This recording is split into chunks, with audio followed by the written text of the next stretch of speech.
Hi, welcome. I'm glad you're here. Today we're going to talk about water kefir.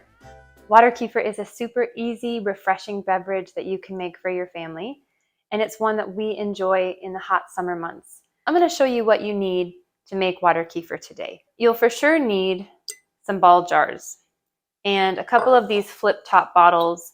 I purchased these from Cultures for Health, and they happen to be my favorite because you can stick the whole thing in the dishwasher, including this little metal piece, and it doesn't rust. So I would recommend these highly. Let me explain the process.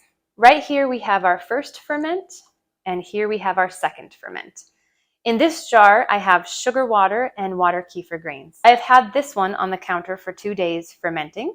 You don't have to do 2 days. In fact, I believe Cultures for Health recommends 24 hours, but I like the taste better after 2 days. Now what I will do is I will strain this into these jars, and I will allow these to ferment for an additional day on the counter. When you're trying to do a second ferment, you're trying to get that really fizzy taste. If I was just going to drink this first ferment, it wouldn't be fizzy. So in this bottle here, I have my second ferment that's been sitting on the counter for about a day and a half. And I'm going to show you how fermented it is. We're going to open it up together. It's loud. You heard that big pop. That means it's super fermented and it's nice and fizzy.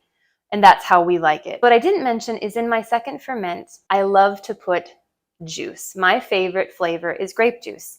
And what I will do is I'll put 1/4 of a cup of grape juice in this bottle, and I'll fill it the rest of the way up about to the shoulder with this first ferment. So what I'm going to do now is I'm going to show you what it looks like when I pour it. It's super fizzy. It's very tasty. It has a subtle pinkish color because, again, I did add the grape juice. This is just delicious. I'm actually going to take a sip. It's really yummy. Some people are concerned with the sugar that's going to be put into the water. According to the Cultures for Health website, it's actually not there for you. The kefir grains will actually metabolize the sugar during the fermentation process, and the end product won't have very much sugar in it after all. So that's encouraging for those of us that are not wanting to consume a lot of sugar. So now that I've explained a little bit of the background, I'm going to show you the process of how to make it. We're going to strain our first ferment into these bottles. So I'm going to take the cover off, and I just go ahead and strain the grains out of the liquid.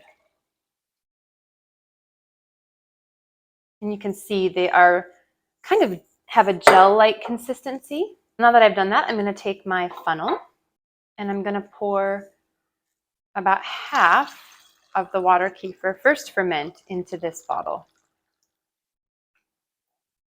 And I'm going to pour the other half into this bottle.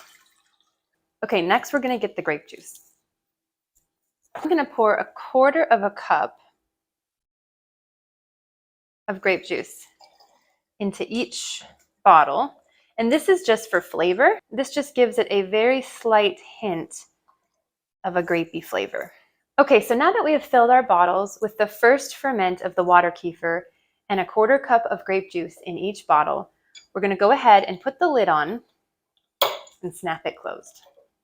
And what I like to do after this is take a dry erase marker and write the date on top so that I don't forget when I started the second ferment. When you've got a lot of ferments going, it can be easy to forget, when did I start that? How many days has it been sitting out? So this is just a good way to kind of keep me organized and on track. After these have been sitting on the counter for a day, I will open them up and see if I think they're fizzy enough. If there's not a big pop, I'll go ahead and leave them for another day. And generally by that point, they are just the way they should be. So this next step is really easy. After you've processed your first ferment, you're going to make another batch. So you can be making water kefir every 2 days. And that's what we've done this summer. We've had a continuous supply of water kefir in the refrigerator and on the counter.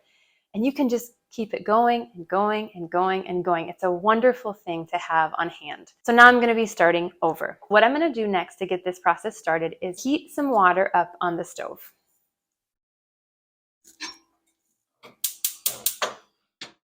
After this, I take a 1/4 cup of organic brown sugar and I put it into my ball jar. The purpose of the hot water is so that it will dissolve the brown sugar in the glass jar. I go ahead and stir, and then I fill the rest of the jar up with room temperature filtered water. In order to make the process of cooling down the water faster, I add ice cubes. Give it a little stir and wait. Okay, it's been a little bit of time and my sugar water mixture is room temperature, not too hot, and ready for the grains. So what I do now is I take my water kefir grains and I just dump them right in to the sugar water mixture and cover with a coffee filter and rubber band. This mixture can sit on the counter for a day or two. It just depends on the flavor that you like and how fermented you want it to be. So I will go ahead and leave this on my counter now for 1 to 2 days.